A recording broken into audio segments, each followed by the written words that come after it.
Friends, good morning. Welcome to ask spoken English academy. मी आरती बाके एक नवीन video घेऊन तुमच्या समोर आली आहे. टेन्सेसची सीरीज चालू आहे. पहिल्यांदा आपण सिंपलचे तिन्ही टेन्सेस बघितले. आता आपण सुरू करणार आहे कंटिन्युअस टेन्सेस. तर पहिला जो आहे तो आज आपण शिकणार आहे present continuous tense. Present continuous tense म्हणजे चालू वर्तमान काळ. आता कंटिन्युअस म्हणजे क्रिया चालू आहे. आहे का म्हटलेलं आहे कारण ती प्रेझेंट मध्ये चालू आहे. कंटिन्युअस म्हणजे चालू असणे, जी क्रिया प्रेझेंट मध्ये वर्तमान काळामध्ये चालू आहे ती सांगण्यासाठी जे आपण सूत्र यूज करणार आहे ते असणार आहे प्रेझेंट कंटिन्युअस टेन्स साठी. वाक्याची सुरुवात कंपल्सरी सब्जेक्टने होणार आहे. याच्यामध्ये आपण टू बी चे प्रेझेंट फॉर्म्स म्हणजेच एम, इज, आर या हेल्पिंग वर्बचा वापर करणार आहे. टू बी ची तीन रूप आहेत, आपण ऑलरेडी बघितलेली आहेत. प्रेझेंट मध्ये सेंटेन्सेस करतोय त्यामुळे टू बी चे आपण प्रेझेंट फॉर्म्स घेतलेले आहेत. Am, is, are. ह्याच्यामध्ये एम आणि इज हे एक वचन आहे, आर हे अनेक वचन आहे. आयच्या समोर आपण एम यूज करतो, बाकी जे काही एक वचनी सब्जेक्ट असणार आहे मग ते नाउन्स असतील किंवा प्रोनाउन्स असतील तिथे आपण इज यूज करणार आहे. आणि जिथे जिथे प्लुरल असतील अनेक वचनी नाम किंवा सर्वनाम असतील तिथे आपण आर यूज करणार आहे. या हेल्पिंग वर्ब सोबत आपल्याला यूज करायचं आहे वर्ब आयएनजी म्हणजेच क्रियापदाचं चौथं रूप आपण यूज करणार आहे. फर्स्ट फॉर्म जे असतं त्याला जेव्हा आपण आयएनजीचं रूप लावतो तेव्हा ते होणार आहे वर्ब आयएनजी म्हणजेच क्रियापदाचं चौथं रूप म्हणजेच प्रेझेंट पार्टिसिपल म्हणतो आपण त्याला. प्रेझेंट पार्टिसिपल यूज करणार आहे कंटिन्युअस टेन्स मध्ये. Of course at the end of the sentence sometimes आपण ऑब्जेक्ट यूज करतो, समटाइम्स कॉम्प्लिमेंट. ज्याची गरज आहे त्या वाक्यामध्ये त्या प्रकारचे वर्ड्स ते येणार आहे. पण मेन पार्ट जर काही असेल तर तो आहे to be present forms plus V4 म्हणजेच एमइजआर आणि क्रियापदाचा आयएनजीचं रूप. हे प्रत्येक वेळेस येणं गरजेचं आहे जेव्हा जेव्हा आपण प्रेझेंट कंटिन्युअसचे सेंटेन्सेस करणार आहे. मराठीमध्ये त्याचा अर्थ होतो करत आहे. आता एमइजआर आपण ऑलरेडी बघितलं आहे. एम इज आर म्हणजे आहे आणि वर्ब आयएनजी म्हणजे करत. मग जिथे जिथे तुम्हाला प्लेइंग, रनिंग, इटिंग असे शब्द दिसत असतील तिथे खेळत, पळत अशा प्रकारचे शब्द तुम्हाला यूज करायचे आहेत. म्हणजेच वर्बला आयएनजी लावली त्याचा अर्थ होतो करत. मग खात, पीत, झोपत, येत, बसत, पडत अशा प्रकारचे शब्द होणार आहेत. आणि एमइजआरचा अर्थ आहे त्याच्यासोबत आहे शब्द जोडला जाणार आहे. पळत आहे, खात आहे, पीत आहे, झोपत आहे, शिकत आहे, शिकवत आहे, पळत आहे, त्याच्यानंतर ऐकत आहे, सांगत आहे, बघत आहे अशा प्रकारचे सेंटेन्सेस सगळे या टेन्स मध्ये येणार आहेत. ही क्रिया कधी वापरली जाते तर at the time of speaking म्हणजे बोलत असताना ज्या क्रिया चालू आहेत त्या क्रिया सांगत असताना आपण ह्याचा वापर करत असतो.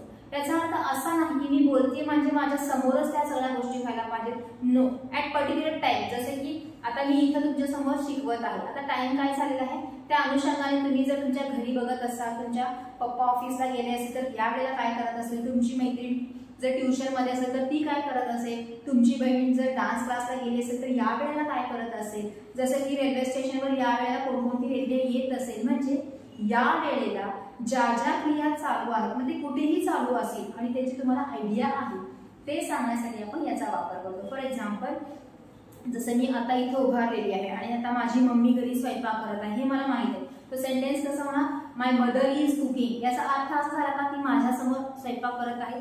Of course not. ती घरात स्वयंपाक करत आहे पण मला माहिती आहे की हे जे टाइम आहे तिचं दररोजचं हे स्वयंपाक करण्याचं आहे आणि ती आता स्वयंपाक करत आहे. असे सेंटेन्सेस आपण ह्याच्यामध्ये सांगतो. सम एक्झाम्पल्स ऑलरेडी मी लिहून ठेवलेले आहेत. I am teaching English. मी इंग्रजी शिकवत आहे. ह्याच्यामध्ये एम हे हेल्पिंग वर्ब आहे आणि टीचिंग हे काय घेतलेलं आहे आपण मेन वर्बला आयएनजी. प्रत्येक इंग्रजी वाक्याचं जसं मेन पार्ट हा सब्जेक्टच्या नंतर येतो तसं मराठीमध्ये एंडला येतो. जसं शिकवत साठी म्हणजेच टीचिंग आणि आहे म्हणजे एमचा. I am teaching English. मी इंग्लिश शिकवत आहे. They are watching match. ते सगळेजण मॅच बघत आहेत. आर वॉचिंग बघत आहे. आता ह्याच्यामध्ये आय होता म्हणून समोर आपण एम हेल्पिंग वर्ब यूज केलेला आहे. दे हे अनेक वचन आहे म्हणून आपण इथं आर यूज केलेला आहे. Dog is barking लाऊडली. कुत्रा जोरात भुंकत आहे. कुत्रा एक वचन आहे म्हणून इज घेतलंय. बार्क क्रियापदाचं पहिलं रूप त्याला आयएनजी लावलेला आहे. कुत्रा जोरात भुंकत आहे. The train is arriving on platform number 3. Train एक वचन असल्यामुळे इज घेतलेला आहे. अराइव्ह म्हणजे येत असणे किंवा आगमन होणे. अराइव्हिंग त्याचा आयएनजीचा फॉर्म झाला. प्लॅटफॉर्म नंबर तीवर रेल्वे किंवा ट्रेन येत आहे. आता त्याची येण्याची क्रिया चालू आहे. Birds are flying in the sky. Birds अनेक वचन आहे आणि फ्लायला आयएनजी लावलेला आहे. पक्षी आकाशात उडत आहे. असंच मी वर मान करून बघितले आकाशाकडे आणि पक्षी उडत असलेले मला दिसले. So I did the sentence birds are flying in the sky. आता त्यांची उडण्याची क्रिया चालू आहे. Teacher is giving homework for 2 days. 2 दिवसासाठी टीचर होमवर्क देत आहे. टीचर एक वचन आहे आणि गिव्ह हे क्रियापदाचं पहिलं रूप ज्याला आपण आयएनजी फॉर्म लावलेला आहे. देत आहे, घरचा अभ्यास देत आहे. प्रत्येक वाक्यामध्ये तुम्हाला एंड ऑफ मराठी करत आहे, शिकवत आहे, बघत आहे, भुंकत आहे, येत आहे, उडत आहे, देत आहे, अशा प्रकारचे सेंटेन्सेस तुम्हाला मराठीमध्ये दिसणार आहेत. आणि इंग्लिशमध्ये प्रत्येक वेळेस टू बी चे वर्तमानकाळी हेल्पिंग रूप्स घेणार आहे आपण आणि क्रियापदाला आयएनजी चा फॉर्म घेणार आहे. Am is are plus verb I N G. प्रत्येक वाक्यामध्ये तुम्हाला एम इज आर नंतर आयएनजी चा फॉर्म दिसणार आहे. Am teaching, are watching, is working, is arriving, are flying, is giving. प्रत्येक ठिकाणी तुम्हाला हेच कॉम्बिनेशन दिसणार आहे कारण आपण कंटिन्युअस टेन्सेस बघत आहोत. Whenever there is a continuous tense लक्षात ठेवायचे. फक्त कंटिन्युअस टेन्सला जर तुम्ही फोकस करत असाल तर लक्षात काय ठेवायचे, टू बी ची रूप क्रियापदाला आयएनजी, मग तो प्रेझेंट आहे का, पास्ट आहे का, फ्युचर आहे, त्याच्यामध्ये पण ते सब प्रकार पडले. पण मेन काय आहे कंटिन्युअस टेन्स ज्याच्यामध्ये आपल्याला यूज करायचं आहे टू बी फॉर्म्स आणि वर्ब आयएनजी. ह्याच्यात परत आपण प्रेझेंट बघतोय म्हणून टू बी ची वर्तमानकाळ. जर पास्ट असेल, फ्युचर असेल तर वेगळे होणार आहे, ते आपण पुढे जाऊन शिकणारच आहे. आजचा टॉपिक आहे फक्त प्रेझेंट कंटिन्युअस. टू बी ची वर्तमानकाळी रूपांसोबत आपण क्रियापदाला आयएनजी चे रूप वापरलेलं आहे. क्रिया आत्ता या घडीला चालू आहे, त्यामुळे इथं कुठेही वेळ वापरायची गरज नाही की मी आत्ता शिकत आहे, मी आत्ता स्वयंपाक करत आहे, असं करायची काहीही गरज नाही.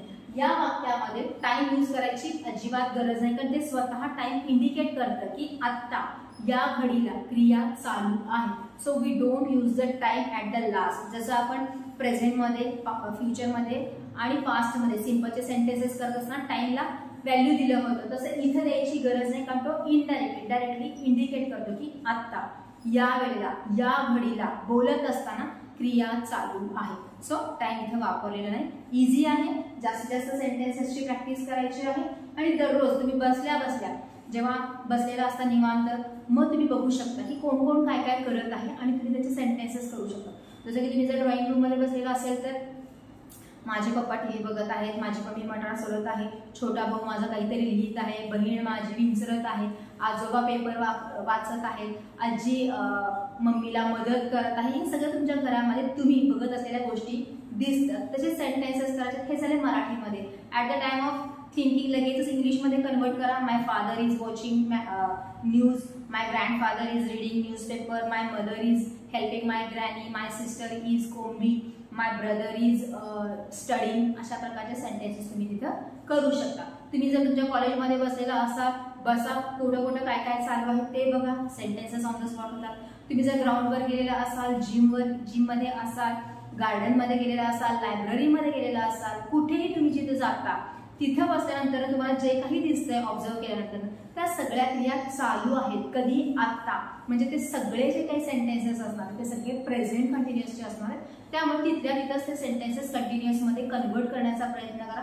कोणते सेंटेन्सेस करत असताना आपल्याला अडचण येते ते बघा, लिहून काढा आणि मग नंतर ना परत काय अडचण आली तो शब्द तुम्ही हुडकू शकता आणि त्याच्या सेंटेन्स तुम्ही परत करू शकता. जेवढं जास्त प्रॅक्टिस आपण करू तेवढं कमी आहे. Because we are learning a language आणि लँग्वेज ही खूप वास्ट असते. जेवढं शिकू तेवढं कमीच असणार आहे. त्यामुळं प्रॅक्टिस ही तुम्हाला सारखी सारखी करावीच लागणार आहे. So this is for today. Thank you.